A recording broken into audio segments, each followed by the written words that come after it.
রোজা অবস্থায় আমি কি আমার স্ত্রীকে জড়িয়ে ধরতে পারবো বা চুমু খেতে পারবো? আমি রমাদানের কিছুদিন আগে বিবাহ করেছি, স্ত্রীর প্রতি আমার অনেক আকর্ষণ কাজ করে। দিনদার পাত্রপাত্রীর সন্ধানে ভিজিট করুন অর্ধেকদিন.com।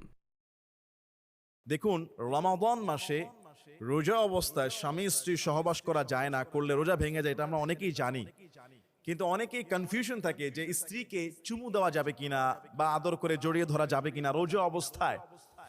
একটা হাদিস এরকম আছে, রাসূল আকরাম সাল্লাল্লাহু আলাইহি সাল্লামের কাছে একজন সাহাবী আসলেন, এসে প্রশ্ন করলো, হুজুর আমি কি আমার স্ত্রীকে চুমু দিতে পারবো রোজা অবস্থায়? রাসূল বলেন না। একটু পরে আরেকজন সাহাবী আসলেন, তিনি বলছে, ইয়া রাসূলুল্লাহ আমি কি আমার স্ত্রীকে রোজা অবস্থায় চুমু দিতে পারবো? রাসূল বলেন, হ্যাঁ তুমি দিতে পারবা। তো উপস্থিত যে মজলিসের সাহাবী ওনারা আশ্চর্য হয়ে গেলেন। ওনারা বলেন, ইয়া রাসূলুল্লাহ সাল্লাল্লাহু আলাইহি ওয়াসাল্লাম একজনকে অনুমতি দিলেন আর একজনকে অনুমতি দিলেন না। যাকে রাসূল অনুমতি দিয়েছেন তিনি ছিলেন বৃদ্ধা।